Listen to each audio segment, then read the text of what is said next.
ओम उमा महेश्वराय नमः। आप सभी का हमारे YouTube चैनल पर हार्दिक स्वागत है। आज सुने सोमवार व्रत की पौराणिक कथा। बहुत समय पहले वास्कल नामक गांव में बिंदुक नाम का एक ब्राह्मण रहता था। वह अधर्मी, दुरात्मा एवं महापापी था। उसकी स्त्री बहुत सुंदर थी। उसका नाम चंचुला था। वह सदा उत्तम धर्म का पालन करती थी, परंतु बिंदुक वेश्यागामी था। इस तरह कुकर्म करते हुए बहुत समय व्यतीत हो गया। उसकी स्त्री काम से पीड़ित होने पर भी स्वधर्म नाश के भय से क्लेश सहकर भी काफी समय तक धर्म भ्रष्ट नहीं हुई। परंतु आगे चलकर वह भी अपने दुराचारी पति के आचरण से प्रभावित होकर दुराचारिणी और अपने धर्म से विमुख हो गई। इस तरह दुराचार में डूबे हुए उन पति पत्नी का बहुत सा समय व्यर्थ बीत गया। वेश्यागामी, दूषित बुद्धि वाला वह दुष्ट ब्राह्मण बिंदुक समयानुसार मृत्यु को प्राप्त हो नरक में चला गया। बहुत दिनों तक नरक के दुखों को भोग कर वह मूढ़ बुद्धि पापी विंध्य पर्वत पर भयंकर पिशाच हुआ। इधर उस दुराचारी बिंदु के मर जाने पर वह चंचुला नामक स्त्री बहुत समय तक पुत्रों के साथ अपने घर में रहती रही। पति की मृत्यु के बाद वह भी अपने धर्म से गिरकर पर पुरुषों का संग करने लगी थी। सतियां विपत्ति में भी अपने धर्म का पालन करना नहीं छोड़ती। यही तो तप है। तप कठिन तो होता है, लेकिन इसका फल मीठा होता है। एक दिन दैव योग से किसी पुण्य पर्व के आने पर वह अपने भाई बंधुओं के साथ गोकर्ण क्षेत्र में गई। उसने तीर्थ के जल में स्नान किया एवं बंधुजनों के साथ यहाँ वहाँ घूमने लगी। घूमते घूमते वह एक देव मंदिर में गई। वहां उसने एक ब्राह्मण के मुख से भगवान शिव की परम पवित्र एवं मंगलकारी कथा सुनी। कथावाचक ब्राह्मण कह रहे थे कि जो स्त्रियां व्यभिचार करती हैं वे मरने के बाद जब यमलोक जाती हैं तब यमराज के दूत उन्हें तरह तरह से यंत्रणा देते हैं। वे उसके कामांगों को तप्त लौह दंडों से दागते हैं। तप्त लौह के पुरुष से उसका संसर्ग कराते हैं। ये सारे दंड इतनी वेदना देने वाले होते हैं कि जीव पुकार पुकार कर कहता है कि अब वह ऐसा नहीं करेगा, लेकिन यमदूत उसे छोड़ते नहीं। कर्मों का फल तो सभी को भोगना पड़ता है। देव, ऋषि, मनुष्य सभी इससे बंधे हुए हैं। ब्राह्मण के मुख से ये वैराग्य बढ़ाने वाली कथा सुनकर चंचुला भय से व्याकुल हो गई। कथा समाप्त होने पर सभी लोग वहां से चले गए। तब कथा बाँचने वाले ब्राह्मण देवता से चंचुला ने कहा, हे ब्राह्मण, धर्म को न जानने के कारण मेरे द्वारा बहुत बड़ा दुराचार हुआ है। स्वामी, मेरे ऊपर कृपा कर मेरा उद्धार कीजिए। आपके प्रवचन को सुनकर मुझे इस संसार से वैराग्य हो गया है। मुझ मूढ़ चित्त वाली पापिनी को धिक्कार है। मैं निंदा के योग्य हूँ। मैं बुरे विषयों में फंसकर अपने धर्म से विमुख हो गई थी। कौन मुझ जैसी कुमार्ग में मन लगाने वाली पापिनी का साथ देगा? जब यमदूत मेरे गले में फंदा डालकर मुझे बांध कर ले जाएंगे और नरक में मेरे शरीर के टुकड़े करेंगे, तब मैं कैसे उन महायातनाओं को सहन कर पाऊंगी? मैं सब प्रकार से नष्ट हो गई हूँ, क्योंकि अभी तक मैं हर तरह से पाप में डूबी रही हूँ। हे ब्राह्मण, आप मेरे गुरु हैं। आप ही मेरे माता पिता हैं। मैं आपके शरण में आई हूँ। मुझ अबला का अब आप ही उद्धार कीजिए। इस प्रकार विलाप करती हुई चंचुला ब्राह्मण देवता के चरणों में गिर पड़ी। तब ब्राह्मण ने उसे कृपा पूर्वक उठाया और इस प्रकार कहा, नारी, तुम सौभाग्यशाली हो जो भगवान शंकर की कृपा से तुमने वैराग्यपूर्ण ये कथा सुनी। कथा सुनकर समय से अपनी गलती का एहसास कर लिया है। तुम डरो मत और भगवान शिव की शरण में जाओ। उनकी परम कृपा से तुम्हारे सभी पाप नष्ट हो जाएंगे। मैं तुम्हें भगवान शिव की कथा सहित वह मार्ग बताऊंगा जिसके द्वारा तुम्हें सुख देने वाली उत्तम गति प्राप्त होगी। शिव कथा सुनने से तुम्हारी बुद्धि शुद्ध हो गई है और तुम्हें पश्चाताप हुआ है। तथा मन में वैराग्य उत्पन्न हुआ है। पश्चाताप ही पाप करने वाले पापियों के लिए सबसे बड़ा प्रायश्चित है। जो मनुष्य अपने कुकर्म के लिए पश्चाताप नहीं करता वह उत्तम गति प्राप्त नहीं करता, परंतु जिसे अपने कुकृत्य पर हार्दिक पश्चाताप होता है वह अवश्य उत्तम गति का भागीदार होता है, इसमें कोई शक नहीं है। शुद्ध चित्त में ही भगवान शिव व पार्वती का वास होता है। वह शुद्धात्मा पुरुष सदा शिव के पद को प्राप्त होता है। इस कथा का श्रवण सभी मनुष्यों के लिए कल्याणकारी है, अतः इसकी आराधना व सेवा करनी चाहिए। हे ब्राह्मण पत्नी, तुम अन्य विषयों से अपने मन को हटाकर भगवान शंकर की इस परम पावन कथा को सुनो। इससे तुम्हारे चित्त की शुद्धि होगी और तुम्हें मोक्ष की प्राप्ति होगी। जो मनुष्य निर्मल हृदय से भगवान शिव के चरणों का चिंतन करता है उसकी एक ही जन्म में मुक्ति हो जाती है। ये कहकर वे ब्राह्मण चुप हो गए। उनका हृदय करुणा से भर गया। वे ध्यान में मग्न हो गए। ब्राह्मण का ये उपदेश सुनकर चंचुला के नेत्रों में आनंद के आंसू छलक आए। वह हर्ष भरे हृदय से ब्राह्मण देवता के चरणों में गिर गई और हाथ जोड़कर बोली, मैं कृतार्थ हो गई। हे ब्राह्मण, शिव भक्तों में श्रेष्ठ स्वामीन, आप धन्य हैं। आप परमार्थदर्शी हैं और सदा परोपकार में लगे रहते हैं। साधो, मैं नरक के समुद्र में गिर रही हूँ, कृपा कर मेरा उद्धार कीजिए। जिस पौराणिक व अमृत के समान कथा की बात आपने की है उसे सुनकर ही मेरे मन में वैराग्य उत्पन्न हुआ है। उस अमृतमयी कथा को सुनने के लिए मेरे मन में बड़ी श्रद्धा हो रही है। कृपया आप मुझे उसे सुनाइए। कथा सुनने की इच्छा मन में लिए हुए चंचुला उन ब्राह्मण देवता की सेवा में वहीं रहने लगी। उस गोकर्ण नामक महाक्षेत्र में उन ब्राह्मण देवता के मुख से चंचुला भगवान शिव की भक्ति, ज्ञान और वैराग्य बढ़ाने वाली और मुक्ति देने वाली परम उत्तम कथा सुनकर कृतार्थ हुई। उसका चित्त शुद्ध हो गया। वह अपने हृदय में शिव के सगुण रूप का चिंतन करने लगी। वह सदैव शिव के सच्चिदानंदमय स्वरूप का स्मरण करती थी।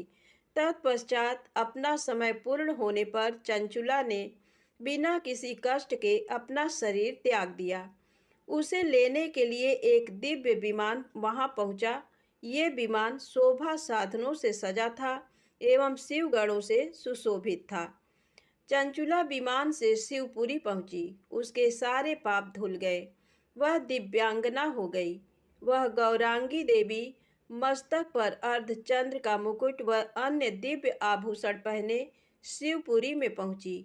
वहां उसने सनातन देवता त्रिनेत्रधारी महादेव शिव को देखा। सभी देवता उनकी सेवा में भक्तिभाव से उपस्थित थे। उनकी अंग कांति करोड़ों सूर्यों के समान प्रकाशित हो रही थी। 5 मुख और हर मुख में 3 नेत्र थे। मस्तक पर अर्धचंद्राकार मुकुट शोभायमान हो रहा था। कंठ में नील चिन्ह था। उनके साथ में देवी गौरी विराजमान थी जो विद्युत पुंज के समान प्रकाशित हो रही थी। महादेव जी की कांति कपूर के समान गौर थी। उनके शरीर पर श्वेत वस्त्र थे तथा शरीर श्वेत भस्म से युक्त था। इस प्रकार भगवान शिव के परम उज्जवल रूप के दर्शन कर चंचुला बहुत प्रसन्न हुई। उसने भगवान को बारंबार प्रणाम किया और हाथ जोड़कर प्रेम, आनंद और संतोष से युक्त हो विनीत भाव से खड़ी हो गई। उसके नेत्रों से आनंदाश्रुओं की धारा बहने लगी। भगवान शंकर व भगवती गौरी उमा ने करुणा के साथ सौम्य दृष्टि से देखकर चंचुला को अपने पास बुलाया। गौरी उमा ने उसे प्रेम पूर्वक अपनी सखी बना लिया। चंचुला सुखपूर्वक भगवान शिव के धाम में उमा देवी की सखी के रूप में निवास करने लगी। एक दिन चंचुला आनंद में मग्न उमा देवी के पास गई और दोनों हाथ जोड़कर उनकी स्तुति करने लगी। हे गिरिराज नंदिनी, स्कंद माता उमा, आप सभी मनुष्यों एवं देवताओं द्वारा पूज्य तथा समस्त सुखों को देने वाली हैं। आप शंभु प्रिया हैं। आप ही सगुणा और निर्गुणा हैं। हे सच्चिदानंद स्वरूपिणी, आप ही प्रकृति की पोषक हैं। हे माता, आप ही संसार की सृष्टि, पालन और संहार करने वाली हैं। इस प्रकार सद्गति प्राप्त चंचुला देवी की स्तुति कर शांत हो गई। उसकी आंखों में प्रेम के आंसू उमड़ आए। तब शंकर प्रिया भक्त वत्सला उमा देवी ने बड़े प्रेम से चंचुला को चुप कराते हुए कहा, सखी चंचुला, मैं तुम्हारी स्तुति से प्रसन्न हूँ। बोलो, क्या वर मांगती हो? चंचुला बोली, हे गिरिराज कुमारी, मेरे पति बिंदुक इस समय कहाँ हैं? उनकी स्थिति कैसी है, मुझे बताइए और कुछ उपाय कीजिए ताकि हम फिर से मिल सकें।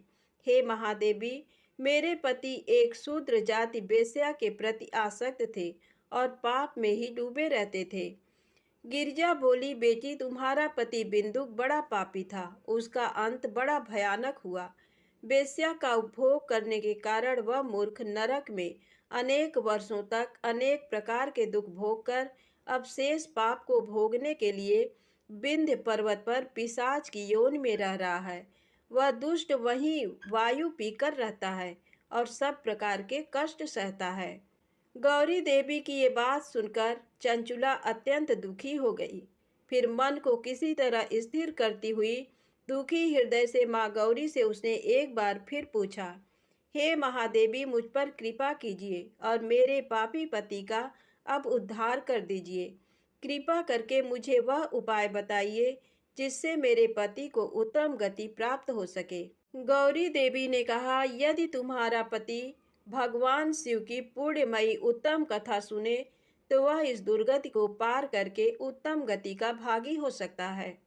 अमृत के समान मधुर गौरी देवी का ये वचन सुनकर चंचुला ने दोनों हाथ जोड़कर मस्तक झुकाकर उन्हें बारंबार प्रणाम किया तथा प्रार्थना की कि मेरे पति को भगवान शिव की कथा सुनाने की व्यवस्था कीजिए।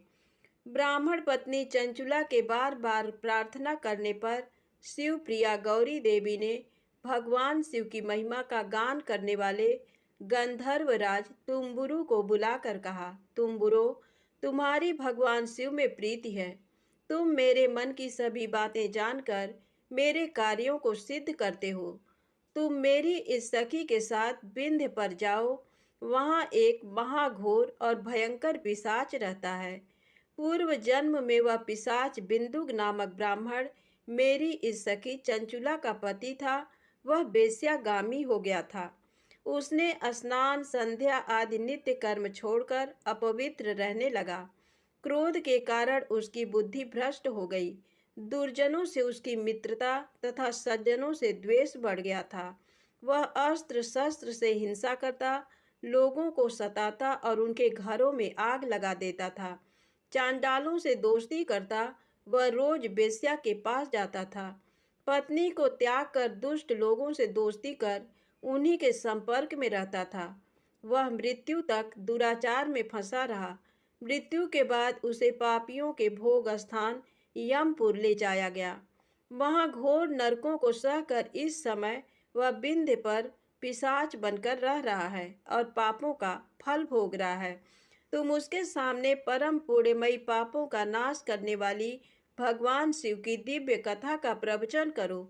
इस कथा को सुनने से उसका हृदय सभी पापों से मुक्त होकर शुद्ध हो जाएगा और वह प्रेत योनि से मुक्त हो जाएगा। दुर्गति मुक्त होने पर उस बिंदुक नामक पिशाच को विमान पर बिठाकर तुम भगवान शिव के पास ले आना।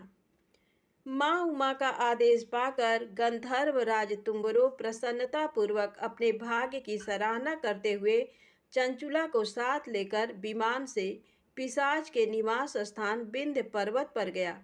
वहां पहुंचकर उसने उस विकराल आकृति वाले पिशाच को देखा। उसका शरीर विशाल था, उसकी ठोड़ी बड़ी थी। वह कभी हंसता, कभी रोता, कभी उछलता था। महाबली तुम्बरों ने बिंदुक नामक पिशाच को पासों से बांध लिया। उसके पश्चात तुम्बरों ने कथा बाँचने के लिए स्थान तलाश कर मंडप की रचना की। शीघ्र इस बात का पता लोगों को चल गया कि एक पिशाच के उद्धार हेतु देवी पार्वती की आज्ञा से तुम्बरो भगवान शिव की कथा सुनाने विंध्य पर्वत पर आया है। उस कथा को सुनने के लोभ से बहुत से देवर्षि वहां पहुंच गए। सभी को आदर पूर्वक स्थान दिया गया। पिशाच बिंदुक को पांसों में बांधकर आसन पर बिठाया गया और तब तुम्बरू ने परम उत्तम भगवान शिव की अमृत कथा का गान शुरू किया, जिससे सभी श्रोता कृतार्थ हो गए। परम पुण्यमय कथा को सुनकर पिशाच सभी पापों से मुक्त हो गया और उसने पिशाच शरीर का त्याग कर दिया। शीघ्र ही उसका रूप दिव्य हो गया, उसका शरीर गौर वर्ण का हो गया, शरीर पर श्वेत वस्त्र एवं पुरुषों के आभूषण आ गए। इस प्रकार दिव्य देहधारी होकर बिंदुक अपनी पत्नी चंचुला के साथ स्वयं भी भगवान शिव का गुणगान करने लगा। उसे इस दिव्य रूप में देखकर सभी को बहुत आश्चर्य हुआ। उसका मन परम आनंद से परिपूर्ण हो गया। सभी भगवान महेश्वर के अद्भुत चरित्र को सुनकर कृतार्थ हो उसका यशोगान करते हुए अपने अपने धाम को चले गए। बिंदु अपनी पत्नी चंचुला के साथ विमान में बैठकर शिवपुरी की ओर चल दिया। महेश्वर के गुणों का गान करता हुआ बिंदुक अपनी पत्नी चंचुला व तुम्बरू के साथ शीघ्र ही शिवधाम पहुंच गया। भगवान शिव व देवी पार्वती ने उसे अपना पार्षद बना लिया। दोनों पति पत्नी सुखपूर्वक भगवान महेश्वर एवं देवी गौरी के श्री चरणों में अविचल निवास पाकर धन्य हो गए। प्रेम से बोले शंकर भगवान गौरी माता की जय हो।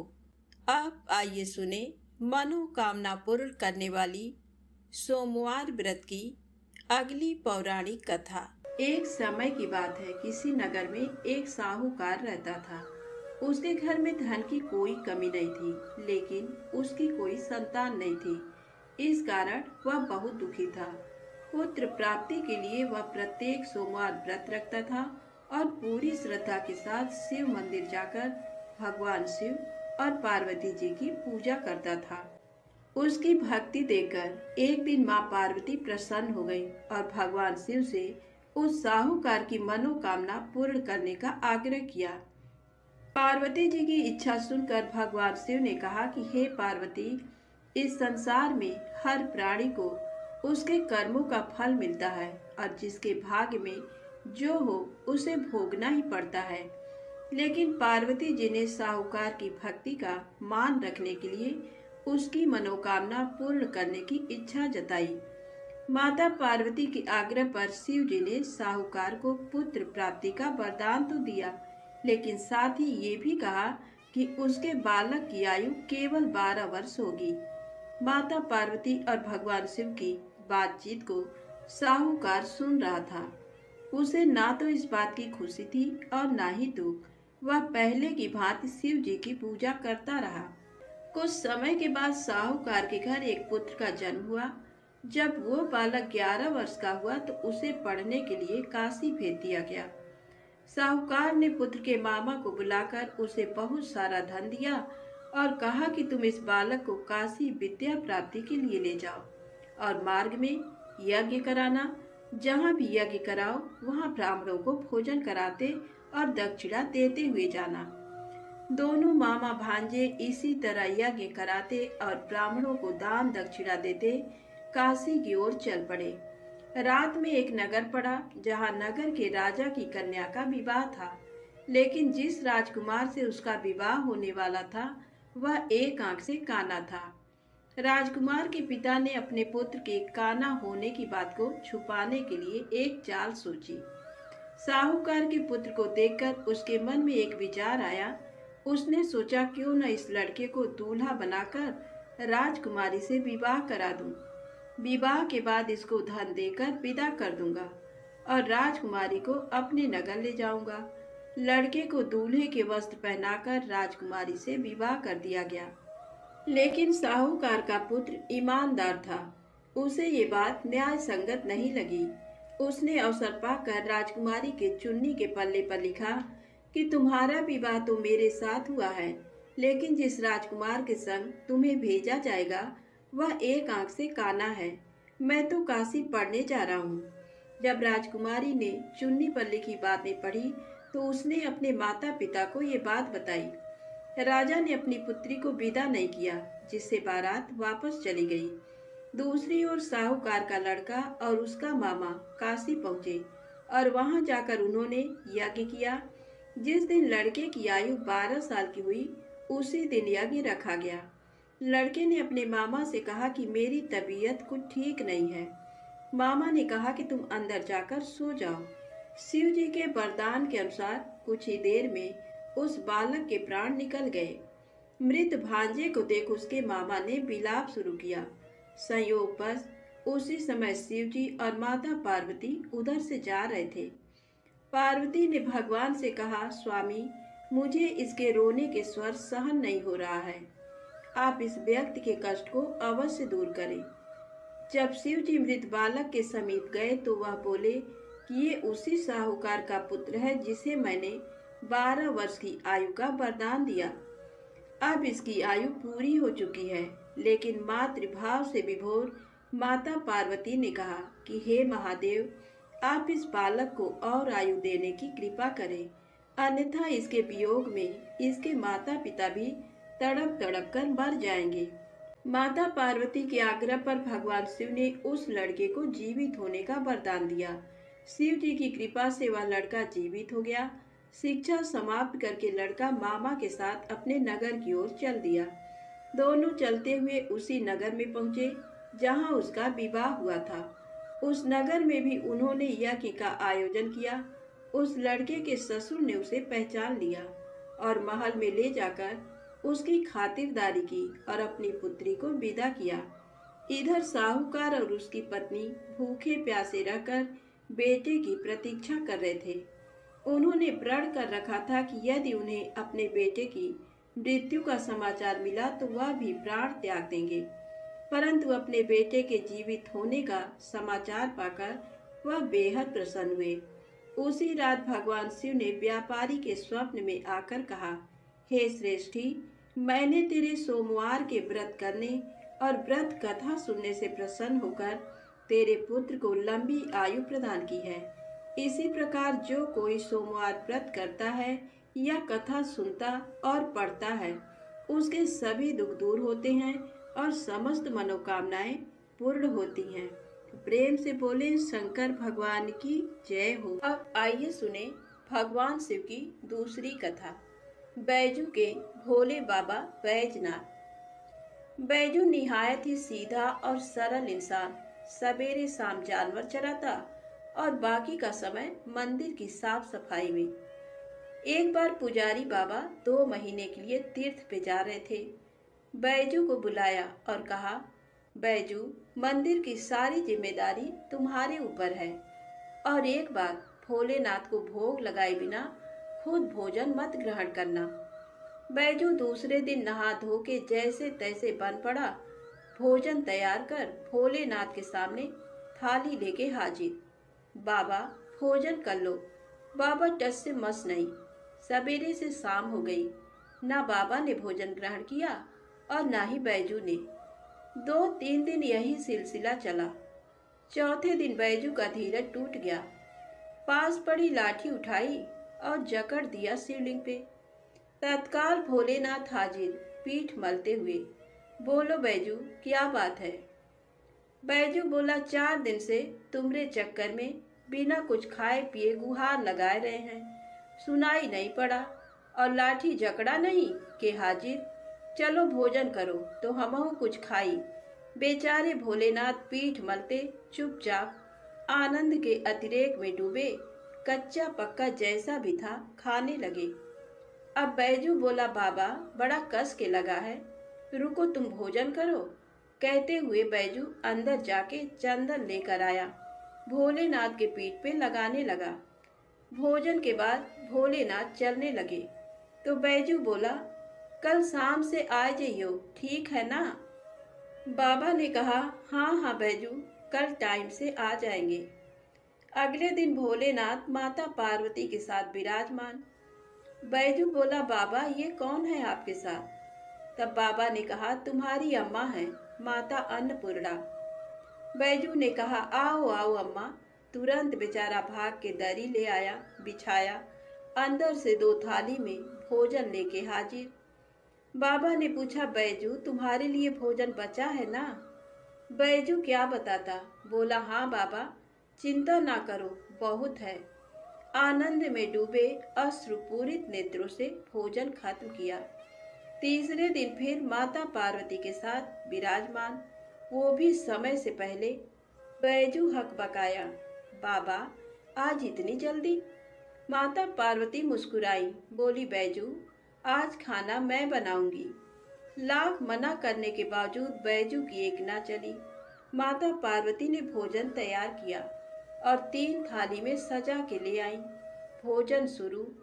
बैजू ने तो जिंदगी में ऐसा स्वादिष्ट भोजन किया न था, लेकिन भगवान शिव वही भाव व प्रेम के भूखे भोलेनाथ ने पार्वती मैया से कहा, शिवा। माता ने कहा, हाँ स्वामी, आज भोजन में आनंद नहीं आ रहा है। माता की आंखों से आंसू निकल रहे थे। सच स्वामी, ना वो स्वाद है ना वो रस। धन्य है माता अन्नपूर्णा, जिनके नाम मात्र से भोजन में मिठास बढ़ जाए। उनको खुद का बनाया भोजन बेस्वाद लग रहा था। दो का भोग सामग्री और कहाँ 3 आदमी का भोजन। बेचारे बैजू को अपने जानवर तक बेच देने पड़े। किन्हीं कारणवश पुजारी बाबा बजाय 2 महीनों के 1 महीने के अंदर ही तीर्थ से वापस आ गए। पुजारी बाबा ने बैजू को बुलाया और कहा, बैजू, भोलेनाथ को समय से भोग लगाता था ना? बैजू ने कहा, हाँ पुजारी बाबा, पर बाबा तुम तो कहत रहे हो कि वो अकेले आएंगे, पर वो तो माता अन्नपूर्णा के साथे आवत रहें और दोनों जने कस के भोजनों करत रहें। हमका आपन जानवर तक बेचे के पड़ा। पुजारी बाबा अपलक बैजू को निहार रहे थे। जानते थे कि ये झूठ बोल नहीं सकता। तो क्या भोलेनाथ माता पार्वती के साथ आते थे? तब बाबा ने कहा, बैजू आज तुम फिर भोग लगाओ, देखें कौन कौन आता है। बैजू बेचारा समय से भोजन लेके हाजिर। बुलाना शुरू। काहे को भोलेनाथ आए? बुलाते बुलाते थक गया, पर ना भोलेनाथ को आना था ना वो आए। बाबा, बाबा, लाठी ना उठाऊंगा, चाहे तुम आओ या ना आओ, लाठी ना उठाऊंगा बाबा, लाठी ना उठाऊंगा। बस शिवलिंग पकड़ के रोए जा रहा था और यही बोल रहा था, बाबा लाठी ना उठाऊंगा। तभी अचानक आवाज आई, बैजू, आंखें खोलो बैजू, हम आ गए, आंखें खोलो बैजू। सामने ही माता पार्वती और भोलेनाथ विराजमान थे। लिपट गया चरणों में। माँ, बाबा, जो आज तुम न आते तो जान दे देता मैं अपनी। भोलेनाथ ने बैजू को हृदय से लगाया। बोले, बैजू, बेमोल विज्ञा तेरे हाथों में। सुन, आज से मुझसे पहले लोग तेरा नाम लेंगे, फिर मेरा। आगे बैजू, पीछे नाथ, बैजनाथ। तो प्रेम से बोले, बाबा बैजनाथ जी की जय हो। आइए सुने भगवान शिव को बिल्व पत्र क्यों है इतने प्रिय। एक बार नारद जी ने भोलेनाथ की स्तुति कर पूछा, प्रभु, आपको प्रसन्न करने के लिए सबसे उत्तम और सुलभ साधन क्या है? हे त्रिलोकीनाथ, आप तो निर्विकार और निष्काम हैं। आप सहज ही प्रसन्न हो जाते हैं। फिर भी मेरी जानने की इच्छा है कि आपको क्या प्रिय है। तब शिव जी बोले, नारद जी, वैसे तो मुझे भक्त के भाव सबसे प्रिय हैं, फिर भी आपने पूछा है तो बताता हूँ। मुझे जल के साथ साथ बिल्व पत्र बहुत प्रिय हैं। जो अखंड बिल्व पत्र मुझे श्रद्धा से अर्पित करते हैं, मैं उन्हें अपने लोक में स्थान देता हूँ। नारद जी भगवान शंकर और माता पार्वती की वंदना कर अपने लोक को चले गए। उनके जाने के पश्चात पार्वती जी ने शिव जी से पूछा, हे प्रभु, मेरी ये जानने की बड़ी उत्कट इच्छा हो रही है कि आपको बिल्व पत्र इतने प्रिय क्यों हैं। कृपा करके मेरी जिज्ञासा शांत करें। तब शिव जी बोले, हे शिवे, बिल्व के पत्ते मेरी जटा के समान हैं। उसका त्रिपत्र यानी 3 पत्ते ऋग्वेद, यजुर्वेद और सामवेद हैं। शाखाएं समस्त शास्त्र का स्वरूप हैं। बिल्व वृक्ष को आप पृथ्वी का कल्प वृक्ष समझें, जो ब्रह्मा विष्णु शिव स्वरूप हैं। स्वयं महालक्ष्मी ने शैल पर्वत पर बिल्व वृक्ष रूप में जन्म लिया था। ये सुनकर पार्वती जी कौतूहल में पड़ गईं। उन्होंने पूछा, देवी लक्ष्मी ने आखिर बिल्व वृक्ष का रूप क्यों लिया? आप ये कथा विस्तार से कहें। तब भोलेनाथ ने माता पार्वती को कथा सुनाने शुरू की। हे देवी, सतयुग में ज्योति रूप में मेरे अंश का रामेश्वर लिंग था। ब्रह्मा आदि देवों ने उसका विधिवत पूजन अर्चन किया था। फलतः मेरे अनुग्रह से वाग देवी सबकी प्रिया हो गई। वे भगवान विष्णु को सतत प्रिय हो गई। मेरे प्रभाव से भगवान केशव के मन में वाग देवी के लिए जितनी प्रीति हुई, वह स्वयं लक्ष्मी को नहीं भाई। अतः लक्ष्मी देवी चिंतित और रुष्ट होकर परम उत्तम श्री शैल पर्वत पर चली गईं। वहां उन्होंने मेरे लिंग विग्रह की उग्र तपस्या प्रारंभ कर दी। हे परमेश्वरी, कुछ समय बाद महालक्ष्मी जी ने मेरे लिंग विग्रह से थोड़ा ऊर्ध्व में एक वृक्ष का रूप धारण कर लिया और अपने पत्र पुष्प द्वारा निरंतर मेरा पूजन करने लगी। इस तरह उन्होंने 1 करोड़ वर्ष तक आराधना की। अंततः उन्हें मेरा अनुग्रह प्राप्त हुआ। महालक्ष्मी ने मांगा कि श्रीहरि के हृदय में मेरे प्रभाव से वाग्देवी के लिए जो स्नेह हुआ है वह समाप्त हो जाए। शिव जी बोले, हे पार्वती, मैंने महालक्ष्मी को समझाया कि श्रीहरि के हृदय में आपके अतिरिक्त किसी और के लिए कोई प्रेम नहीं है। वाग्देवी के प्रति तो उनकी श्रद्धा है। यह सुनकर लक्ष्मी जी प्रसन्न हो गईं और पुनः श्री विष्णु के हृदय में स्थित होकर निरंतर उनके साथ विहार करने लगी। हे पार्वती, महालक्ष्मी के हृदय का एक बड़ा विकार इस प्रकार दूर हुआ था। इस कारण हरिप्रिया उसी वृक्ष रूप में सर्वदा अतिशय भक्ति से भरकर यत्न पूर्वक मेरी पूजा करने लगी। बिल्व इस कारण मुझे बहुत प्रिय है और मैं बिल्व वृक्ष का आश्रय लेकर रहता हूँ। बिल्व वृक्ष को सदा सर्व तीर्थमय एवं सर्वदेवमय मानना चाहिए, इसमें तनिक भी संदेह नहीं है। बिल्व पत्र, बिल्व फूल, बिल्व वृक्ष अथवा बिल्व काष्ठ के चंदन से जो मेरा पूजन करता है वह भक्त मेरा प्रिय है। बिल्व वृक्ष को शिव के समान ही समझो। वह मेरा शरीर है। जो बिल्व पर चंदन से मेरा नाम अंकित करके मुझे अर्पण करता है, मैं उसे सभी पापों से मुक्त करके अपने लोक में स्थान देता हूँ। उस व्यक्ति को स्वयं लक्ष्मी जी भी नमस्कार करती हैं। जो बिल्व मूल में प्राण छोड़ता है उसको रुद्र देह प्राप्त होता है। तो प्रेम से बोले, शंकर भगवान की जय हो। आइए सुने दूसरी पौराणिक कथा।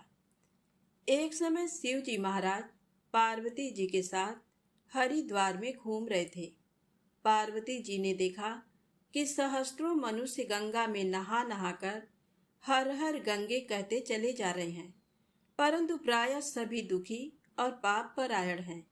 तब पार्वती जी ने बड़े आश्चर्य से शिव जी से पूछा कि हे देव, गंगा में इतनी बार स्नान करने पर भी इनके पाप और दुखों का नाश क्यों नहीं हुआ? क्या गंगा में सामर्थ्य नहीं रहा? तब शिव जी ने कहा, प्रिय, गंगा में तो वही सामर्थ्य है, परंतु इन लोगों ने पापनाशनी गंगा में स्नान ही नहीं किया है, तब इन्हें लाभ कैसे हो? पार्वती जी ने आश्चर्य से कहा कि स्नान कैसे नहीं किया?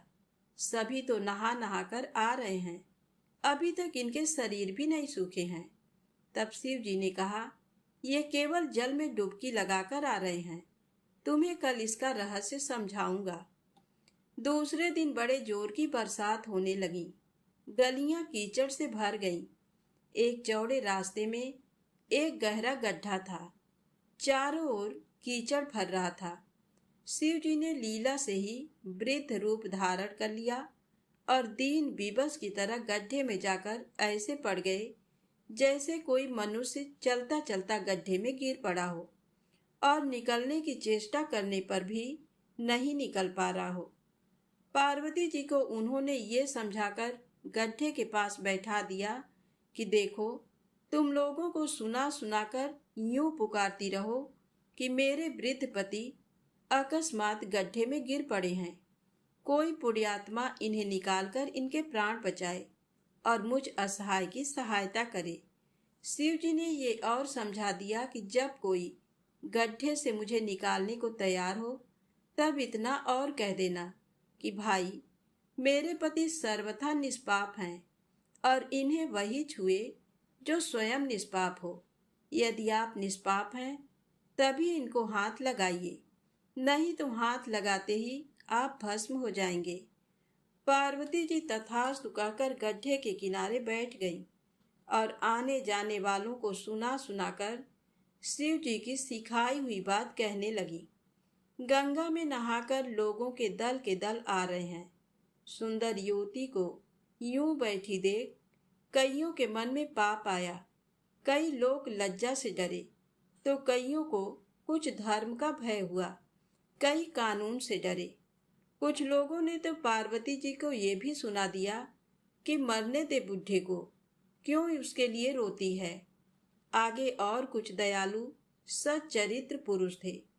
उन्होंने करुणा बसो युवती के पति को निकालना चाहा, परंतु पार्वती के वचन सुनकर वे भी रुक गए।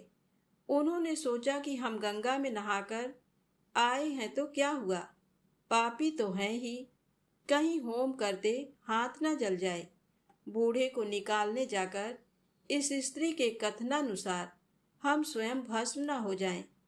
किसी को साहस नहीं हुआ। सैकड़ों आए, सैकड़ों ने पूछा और चले गए। संध्या हो चली। शिव जी ने कहा, पार्वती, देखा आया कोई गंगा में नहाने वाला। थोड़ी देर बाद एक जवान हाथ में लोटा लिए हर हर गंगे करता हुआ निकला।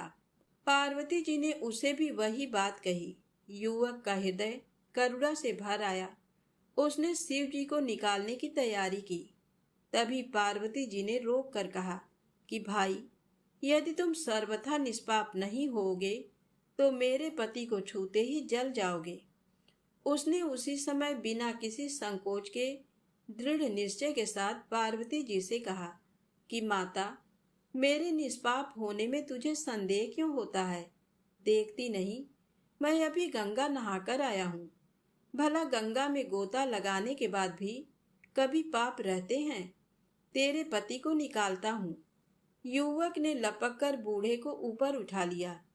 शिव जी और पार्वती जी ने उसे अधिकारी समझकर अपना असली स्वरूप प्रकट कर उसे दर्शन देकर कृतार्थ किया। शिव जी ने पार्वती से कहा कि इतने लोगों में से इस एक ने ही गंगा स्नान किया है।